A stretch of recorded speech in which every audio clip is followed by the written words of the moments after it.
And welcome back to Glove Up or Shut Up right here on the Angry Marks Podcast Network. And when I say that we have a seasoned fight veteran on the line tonight, I'm not exaggerating. He's been in the business for over 10 years, and he's got a big fight coming up in the Score Fighting Series this Friday night. So please welcome to the line, Forrest Petz. Hey, how's it going, guys? It's going really good. Thanks for being here with us tonight. And first question right off the bat, how's the training going for the fight with Jordan Main? Great. I got in good shape for this fight, and no injuries, which is a real rarity nowadays. So I'm ready to go, man. All right. Well, it's going to be a big fight this weekend, and a lot of people have been looking forward to this ever since your fight against Sergey Juskovic. Some people say that's the best fight they've seen on Score Fighting Series. What do you think? Do you agree with that assessment? Well, I'm biased, but I'll have to vote for myself in that one. I'm going to say I agree. Yeah. I've seen adjectives like spectacular clash used to describe it, and unfortunately, I missed that fight, but it really didn't come as any surprise to me when I found out the result because, as I mentioned, you've been fighting for many years now, going at least back 10 years as far as I can remember. I remember seeing your name on UFC shows back in like '05 and '06, so it's been a long career for you so far. Yeah, it has. It doesn't feel like it's been that long, but yeah, looking back, it's been a while. It sure has, and they're not giving you an easy opponent for fighting series because Jordan Main is a fight veteran himself. We've seen him fight in Strikeforce and other places. So, what's your game plan going into Friday with the fight? I don't want to give away too much, but I've watched other guys kind of fall into the trap of just kind of standing on the outside with the guy and just kind of getting hypnotized by him and letting him dictate the pace, and I don't plan on doing that. I plan on being the one who's in charge. Like you said, I've been around for a long time, so I think I know how to impose my will on a fight, and that's what I plan on doing. And you've certainly got no shortage of different ways to win. You've got 12 knockouts, 5 submissions on your official fight record, so you're pretty much prepared for anywhere the fight goes, whether it's standing or on the ground. Sure. Anybody who's been in the game, for a while, you end up being well-rounded whether you want to be or not. Well, that's certainly true. But tell us a little bit about the training camp, the guys that you're working with to get you ready. What are they like? What have you been learning from your team that maybe you didn't already know, even as a seasoned veteran? I still train here in Cleveland at the Strong Style Fight Gym. We got a bunch of tough guys out here.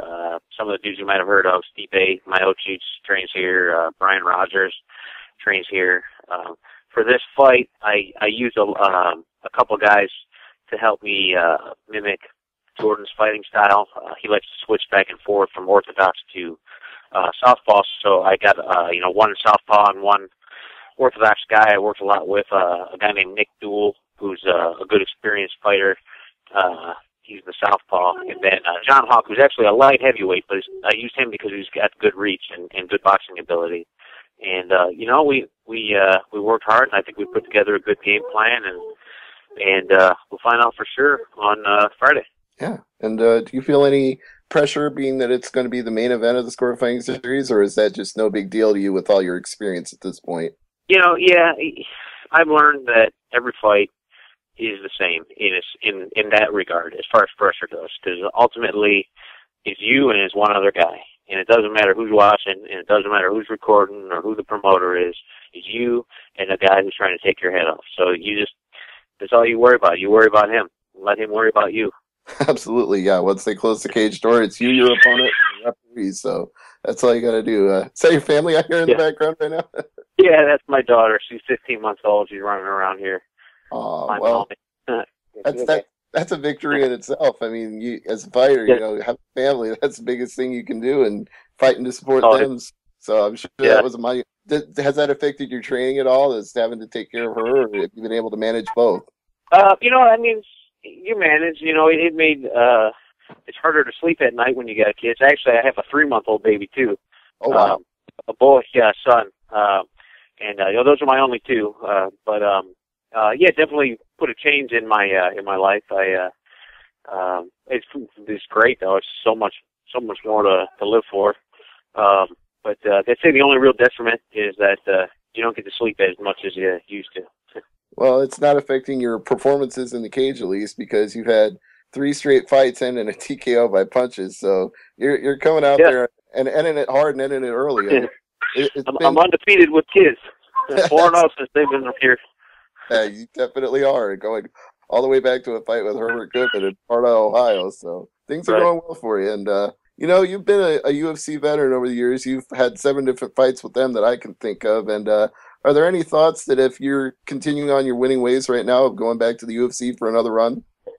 I mean, I think I got a shot at it, and I'd like to. But right now, I know it sounds cliche, but I really mean it. I'm not thinking of anything past Jordan Mean. I mean, right now my goal is to beat Jordan, and when the fight's over, then I'll set another goal. But that's the only one on my mind right now. If UFC comes calling after this fight, that would be great. But it ain't even on my mind right now.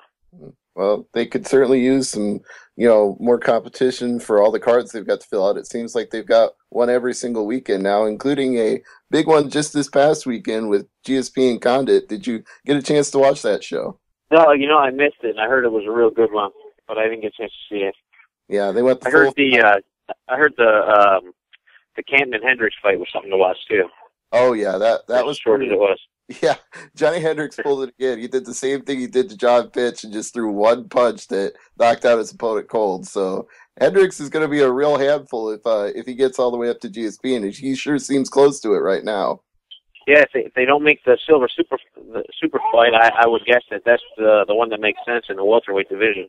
Yeah, it certainly seems so. And you've been a contender for many years at welterweight, so you got to be wondering if you get back in the UFC, where do they put you in that mix? But like you said, you're not looking past the Jordan Mean fight, so props to you on that. But I can imagine some good matchups for you if you did go back. But I want to go back a little bit and find out how you got the nickname the Meat Cleaver, because you don't strike me as a guy that's got like a meat cleaverish tendency.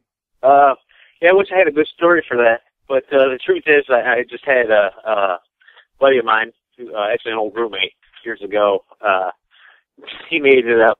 It doesn't really make any sense. It was just kind of funny sounding, and it just stuck to me. And I really didn't even want it, but now I can't get rid of it.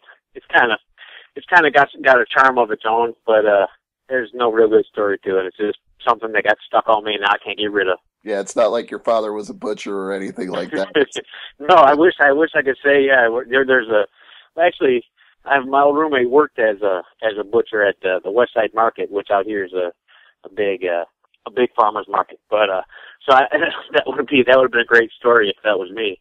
But unfortunately, it's just a made up name. But any more than the assassin or the hitman or names like that, it makes about as much sense as any of those. Yeah, and some of the nicknames, they just don't even sound like something an announcer should read off.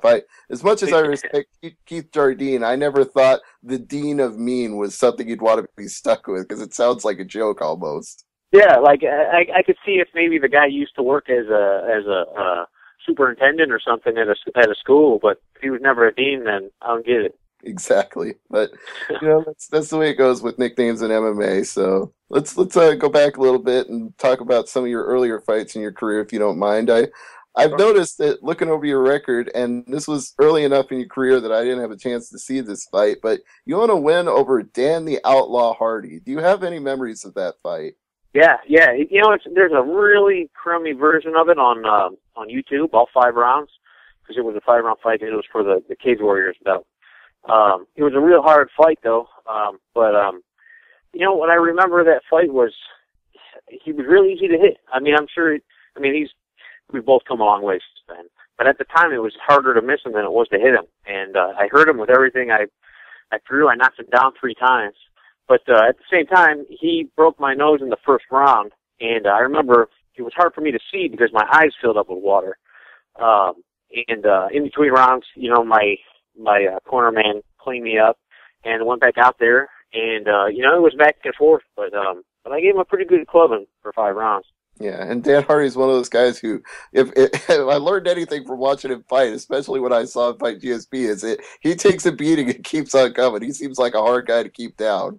Yeah, absolutely. He was. I remember he was in great shape because after the 5 rounds was over, he still looked like he could have kept going.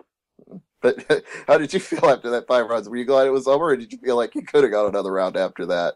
Say that again? Did you feel like you could have gone another round after that, or were you just glad it was over and you got the decision? I was done. I was at the finish line. I did my 5 rounds and I was checking out. Well, it worked out in your favor because, as you said, you won the title that night in a 5-round fight, so Sure. can't beat A that. win's a win.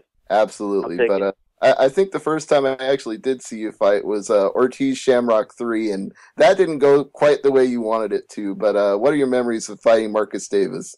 You know, at that time, he wasn't really that highly regarded. You know, he hadn't really shown much. He fought in the Ultimate Fighter finale and lost to Gallard, but he hadn't had any UFC wins. So I was lucky enough to give him his first one. Yeah, obviously, I lost that one by guillotine when there was 2 seconds left in that first round. And if I'd have known that, I probably wouldn't have tapped out. And I felt like I had cut him, and you know, I was doing okay in that fight. You know, I wish I could have those last 5 seconds back, and maybe that fight would end up different.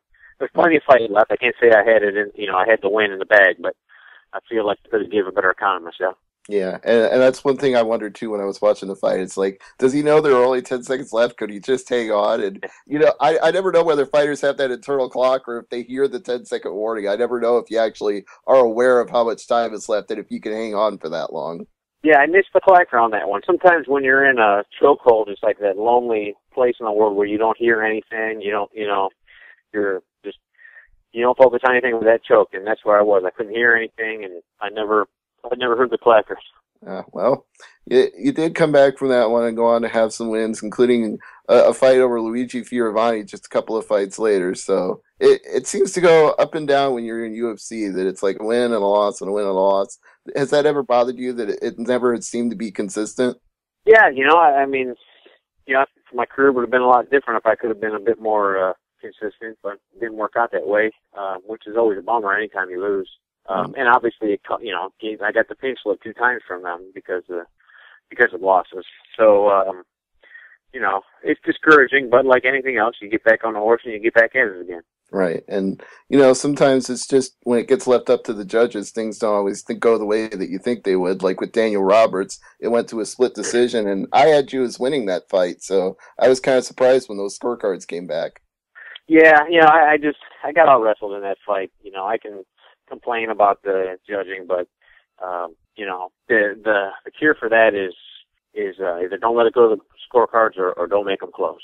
You know, that's, I mean, you can't sit there and hope you can win all the close ones. You gotta separate yourself.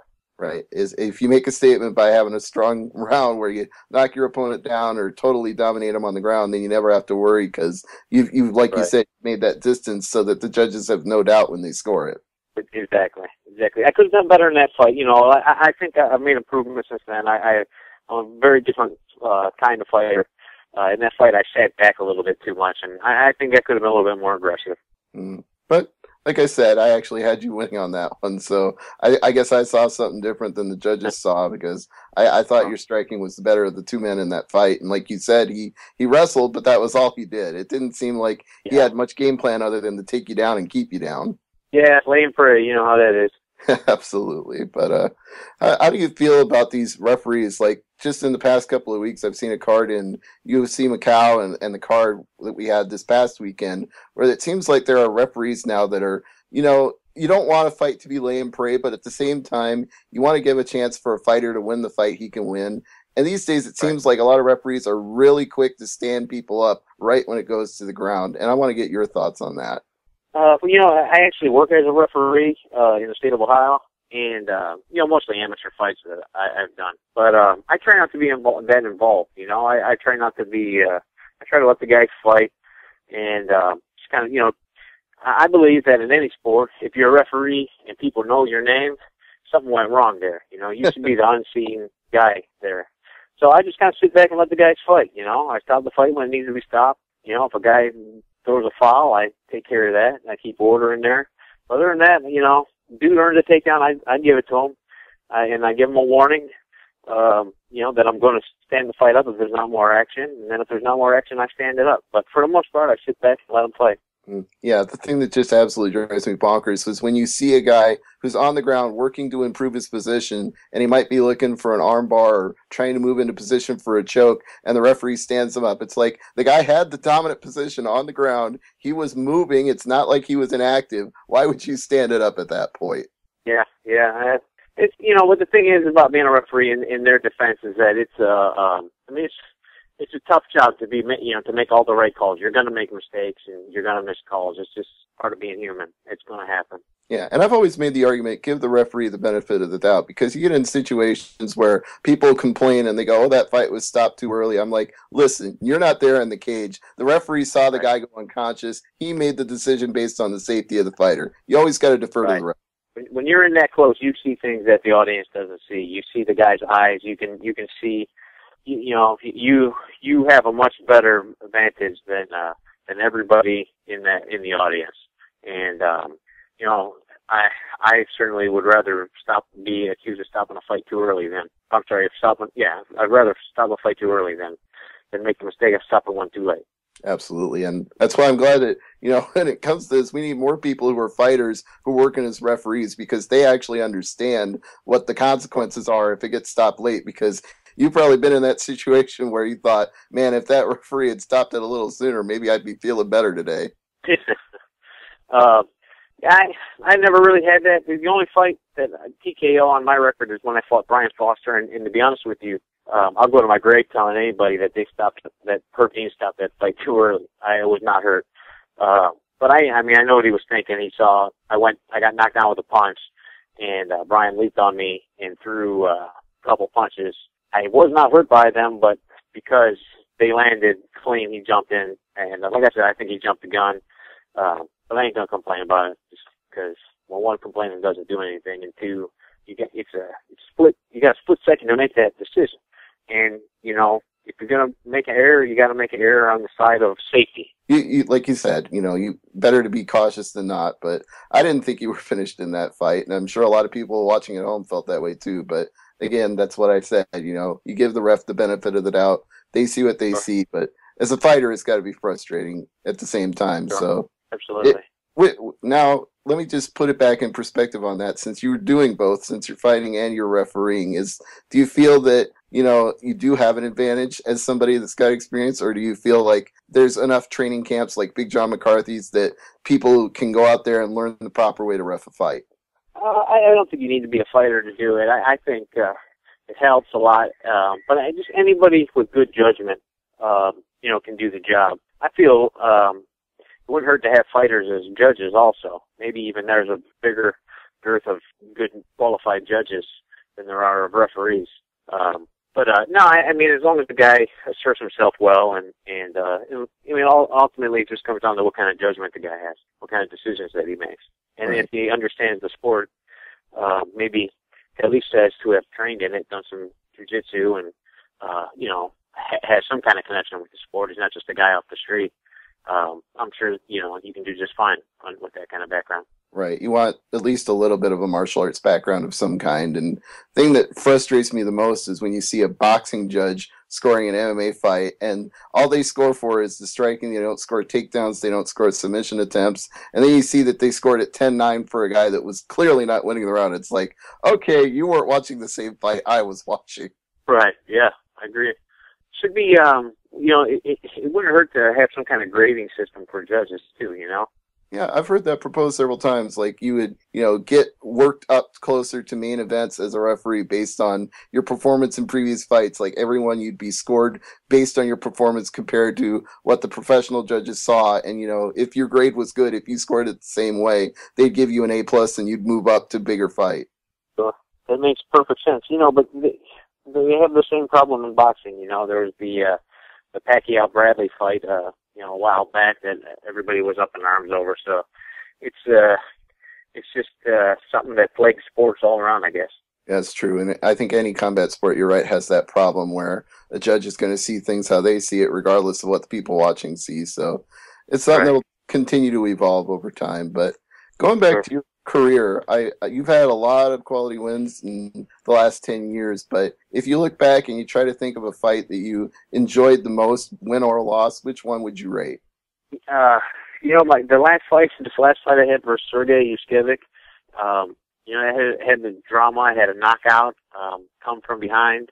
It was a fun fight, and maybe because it was so recent, I still have that kind of I look back on it like fondly. But that might have been your answer right there. That was as good as it gets right there for me. Well, that's understandable, but like you said, it is the most recent fight, so it stands out stronger in your mind. I have to wonder though if like the Sammy Morgan fight, which was your first win in UFC, if you have any fond memories of that.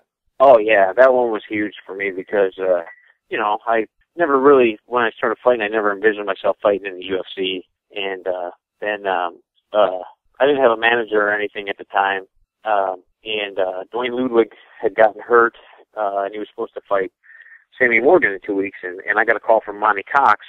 Monty said, do you need a manager? Because I can get you this fight.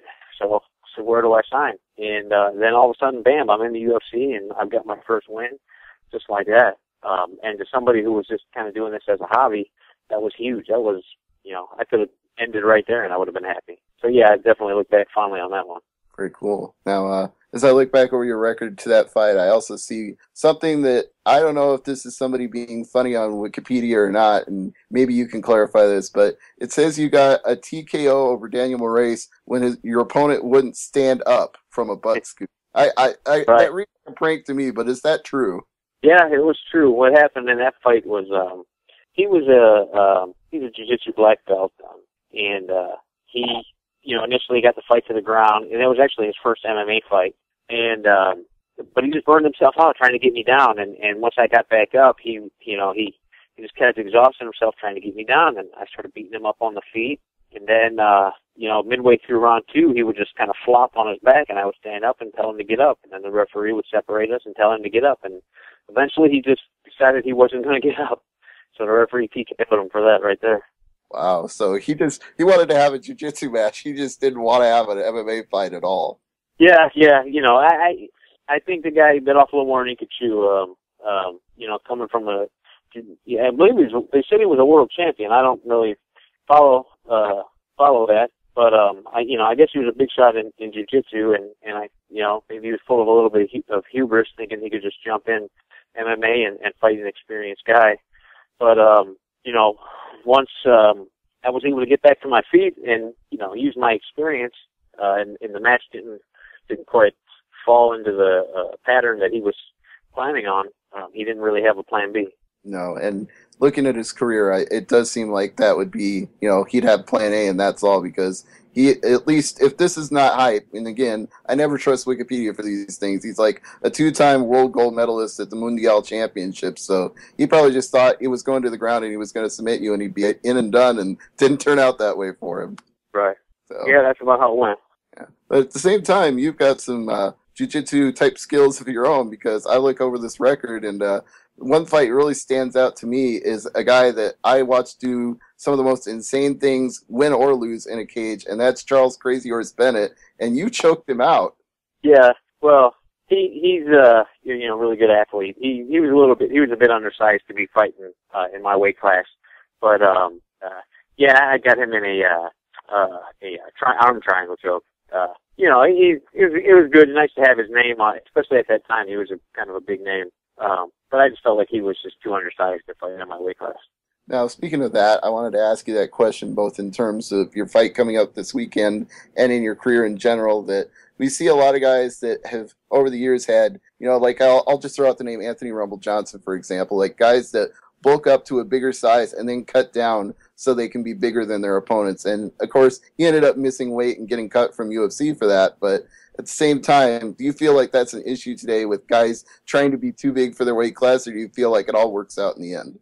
I don't know. I mean, that's a whole different can of worms. I feel like there's not really much you can do about it.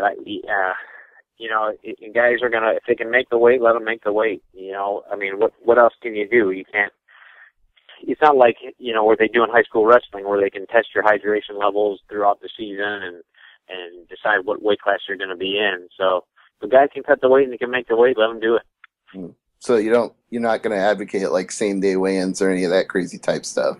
Nah, because then that you just end up running into the same problem. Now you're going to have the same guys cut the same amount of weight, only they're not going to recover in time, and then they're going to put their health in danger. Right. That's why they, which, you know, in boxing, that's, you know, years ago, that's how it was. It was same-day weigh-in, and they ran into that problem, so they made it next-day weigh-in. And then, you know, you run into this problem, so there's really not a solution. Well, maybe there's a solution, but I certainly don't know what it is. Yeah, I've never figured one out myself, but I agree it's better for safety that you at least let a guy hydrate for a day, because if somebody's completely water-starved and they get knocked out, that could be like a career-ending or a life-ending injury, whereas at least if they're hydrated, there's going to be a better chance they can recover from that.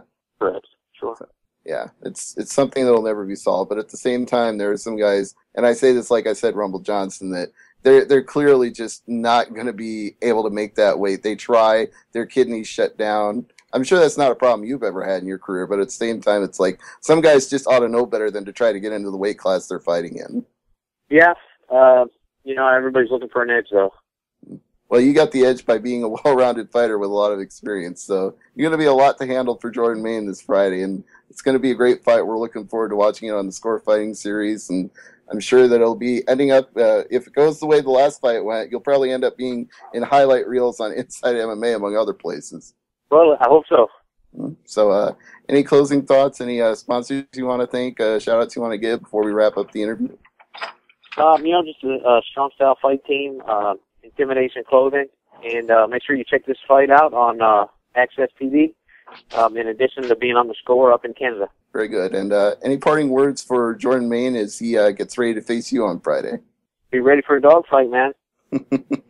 It certainly will be. Forrest, thank you so much for the time tonight, and hope you have a great fight this weekend, and best of luck. All right, hey, thank you, man.